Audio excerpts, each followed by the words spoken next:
नमस्कार, मैं ममता मिश्रा आज आपको यह दंतुरित मुस्कान कविता पढ़ाऊंगी जो कवि नागार्जुन द्वारा रचित है।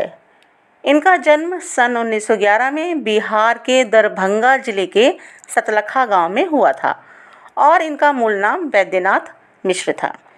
ये छायावादोत्तर युग के कवि हैं। इन्हें जन कवि और आधुनिक कवि भी कहा जाता है और यह कविता खड़ी बोली में लिखी गई है तथा इस कविता में कवि ने अनेक बिंबों का प्रयोग भी किया है। यह दंतुरित मुस्कान कविता, जैसा कि नाम से स्पष्ट हो रहा है कि इसमें कवि ने एक शिशु की मनोहर मुस्कान का वर्णन किया है। छोटे बच्चे की मनोहारी मुस्कान को देखकर कवि के मन में जो भाव उमड़ते हैं उन्हें कविता में अनेक बिंबों के माध्यम से प्रकट किया है। कवि ऐसा मानते हैं कि इस दंतुरित मुस्कान की सुंदरता में ही जीवन का संदेश है और इस सुंदरता को देखकर कठोर से कठोर मन वाला व्यक्ति भी पिघल जाता है, उसका मन भी कोमल हो जाता है। और इस दंतुरित मुस्कान की मोहकता तब और बढ़ जाती है जब इसके साथ नज़रों का बांकपन जुड़ जाता है। बांकपन होता है तिरछी नज़रों से देखना, तब इसका सुंदरता और भी ज़्यादा बढ़ जाती है। तो कविता देखते हैं। तुम्हारी यह दंतुरित मुस्कान मृतक में भी डाल देगी जान। दंतुरित का अर्थ होता है बच्चों के नए नए दांत। जो बच्चा जब छोटा होता है ना, शिशु रूप में होता है, 6 से 7 8 9 महीने का होता है, तब उसके छोटे छोटे से दांत निकलते हुए दिखाई देते हैं। मृतक का अर्थ होता है निर्जीव, बेजान, मरा हुआ। तो कवि जो हैं प्रवासी हैं और निरंतर यात्रा करते रहने के कारण काफ़ी दिनों बाद लौटे हैं अपने घर को और वह अपने बच्चे को देख रहे हैं।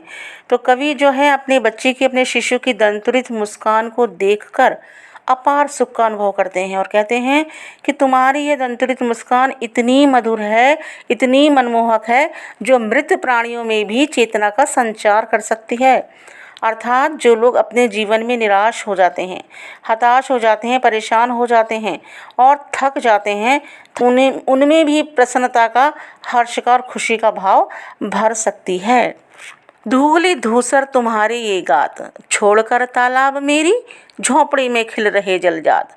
धूली धूसर, धूल से सने हुए, गात शरीर, गात का अर्थ होता है शरीर, शरीर के अंग, और जलजात जल में उत्पन्न कमल को कहा जाता है। कवि कहते हैं कि तुम्हारे धूल से सने हुए शरीर के अंगों को देखकर ऐसा लगता है जैसे कमल का फूल तालाब में नहीं बल्कि मेरी झोंपड़ी में खिला हो। कहने का अर्थ यह है कि कवि का हृदय भी कमल के समान खिल उठता है, बहुत प्रसन्न हो जाता है। परस पाकर तुम्हारा ही प्राण, पिघलकर जल बन गया होगा कठिन पाषाण। परस स्पर्श, पाषाण पत्थर। आगे कवि कहते हैं कि निश्चित रूप से तुम्हारा स्पर्श पाकर ही पत्थर पिघलकर जल बन गया होगा। अर्थात कहने का अर्थ यह है कि तुम्हें छूकर तो कठोर मन वाला व्यक्ति भी कोमल मन वाला हो गया होगा। छू गया तुमसे कि झरने लग गए शैफालिका के फूल, बांस था कि बबूल। यहाँ देखिए कवि कहते हैं कि शैफालिका जो के फूल होते हैं बहुत ही सुंदर होते हैं, सुगंधित होते हैं, कोमल होते हैं, और बांस और जो बबूल होते हैं ये नीरस, बबूल में तो कांटे भी लगे हुए होते हैं, ये शुष्क माने जाते हैं। तो यहाँ पर कवि कहना ये चाह रहे हैं कि तुम्हारा स्पर्श पाकर तो बबूल और बांस के पेड़ से भी शैफालिका के फूल झरने लगेंगे। अर्थात तुम्हारा स्पर्श इतनी खुशी देने वाला है कि कठोर से कठोर मन वाला व्यक्ति भी भावुक हो जाए, उसका मन भी पिघल जाए। जिनका हृदय बांस और बबूल की तरह कठोर और शुष्क और नीरस है, वे भी तुम्हारा स्पर्श पाकर कोमल मन वाले हो जाएं। तुम मुझे पाए नहीं पहचान, देखते ही रहोगे अनिमेष, थक गए हो आँख लूं में फेर।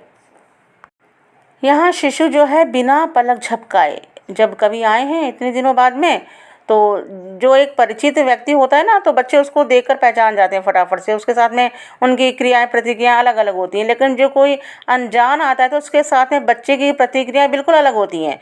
तो कवि काफ़ी दिनों बाद आए हैं, प्रवासी हैं, तो बच्चा जो है उनको अपलक देख रहा है, बिना पलक झपकाए लगातार टकटकी लगाकर देख रहा है। तो कवि कहते हैं कि तुम मुझे बिना पलक झपकाए निहार रहे हो, पहचानने की कोशिश कर रहे हो, लेकिन पहचान नहीं पा रहे हो। मुझे ऐसा लग रहा है कि तुम थक गए हो, लगातार देखते रहने के कारण तुम अब थक गए हो, तो चलो इसलिए मैं ही अपनी आंखें फेर लेता हूँ। क्या हुआ यदि हो सके परिचित न पहली बार, यदि तुम्हारी माँ न माध्यम बनी होती आज, मैं न सकता देख, मैं न पाता जान तुम्हारी यह दंतुरित मुस्कान। कवि कह रहे हैं कि तुम मुझे पहली बार में पहचान नहीं पाए, या प्रश्न कर रहे हैं, कवि उसको प्रश्न करते हुए कह रहे हैं कि यदि तुम मुझे पहली बार में नहीं पहचान पाए तो कोई बात नहीं, परंतु तुम्हारी माँ यदि हम दोनों के बीच का माध्यम नहीं बनी होती तो तुम्हारी इस प्यारी सी मुस्कान को मैं नहीं देख पाता और ना ही इस मधुरता का आनंद उठा पाता। कहने का अर्थ यह है कि तुम्हारी माँ के कारण ही मैं तुम्हारी इस दंतुरित मुस्कान को देख पा रहा हूँ और अपार आनंद महसूस कर पा रहा हूँ। धन्य तुम, माँ भी तुम्हारी धन्य, चिर प्रवासी मैं इतर मैं अन्य। चिर प्रवासी का अर्थ होता है लंबे समय तक बाहर रहने वाला, इतर अन्य। अब कवि यहाँ पे शिशु को संबोधित करते हुए कह रहे हैं कि तुम और तुम्हारी माँ दोनों ही धन्य हैं।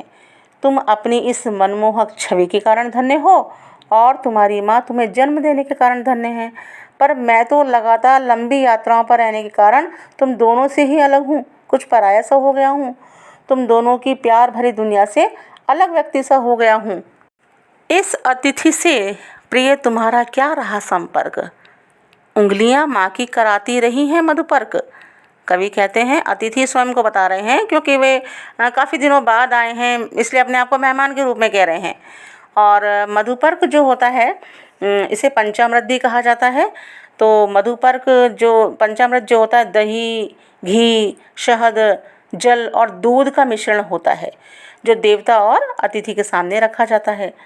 और यहाँ पर इस कविता में इसका प्रयोग बच्चे को जीवन देने वाला, आत्मीयता की मिठास से युक्त माँ के प्यार को कहा गया है, जो माँ के मधुर संपर्क और वात्सल्य भाव की ओर संकेत करता है।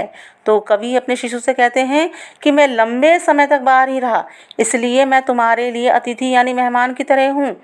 मुझसे तो तुम्हारा कभी संपर्क ही नहीं रहा, तुम्हारी माँ ही तुम्हें अपनी अंगुलियों से मधुपर्क कराती रही है, यानी तुम अपने माँ के ही पास रहे हो, उसी ने तुम्हें हर तरह का स्नेह दिया है, इसलिए तुम्हारा परिचय तुम्हारे माँ से ही रहा है।